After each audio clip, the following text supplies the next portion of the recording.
السلام علیکم ورحمۃ اللہ وبرکاتہ۔ راہ حق کے ہم سفر ساتھیوں، اللہ تعالیٰ اپنی مرضی کی زندگی ہم سے گزروائے۔ کیسا روزہ رکھیں کہ اللہ سے تعلق قائم ہو جائے؟ مسلمانوں کی تربیت کے لیے روزہ ہے۔ اتنی اہم عبادت ہماری غفلت کی وجہ سے، علم کی کمی کی وجہ سے ایسا نہ ہو کہ اس میں کمی بیشی کر لیں۔ تو ہم کیسا روزہ رکھیں کہ اللہ سے تعلق قائم ہو جائے؟ ہمیں ان تمام باتوں کی سمجھ آ جائے جو روزے کو اللہ کی نظر میں قابل قبول کروانے میں ہماری مدد کرتی ہے۔ روزے کی فرضیت کے مطابق ایک حدیث ہے کہ اعرابی نبی صلی اللہ علیہ وسلم کی خدمت میں حاضر ہوا، کہا مجھے ایسا عمل بتائیے جس سے میں جنت میں داخل ہو جاؤں۔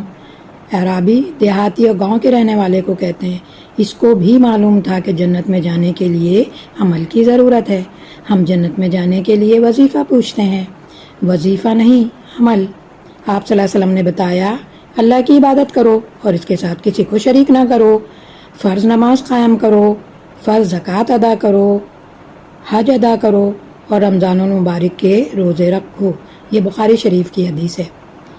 جس کو اللہ کے حاکم اور مالک ہونے کا یقین ہوگا وہ اللہ کی نافرمانی نہیں کر سکتا۔ آپ اپنے اندر تبدیلی چاہتے ہیں، یہ ارکان ٹھیک طرح ادا کر لیں۔ اللہ کو ایک ماننا ہے، اس کی وجہ سے نماز ٹھیک ہونے لگتی ہے، قرآن سے تعلق جڑ جاتا ہے، زکوٰۃ ٹھیک ہوتی ہے، تعلق باللہ کے بعد تعلق بالعباد ٹھیک ہوتے ہیں، حج سے تعلق جڑتا ہے، رمضان کے روزے جو ہیں وہ صبر سکھاتے ہیں، دوسروں کے دکھ سمجھ آتے ہیں۔ اللہ کرے ہم یہ سارے ارکان بہترین طریقے سے انجام دیں تاکہ ہمارے دوسرے معاملات بھی ٹھیک ہو جائیں۔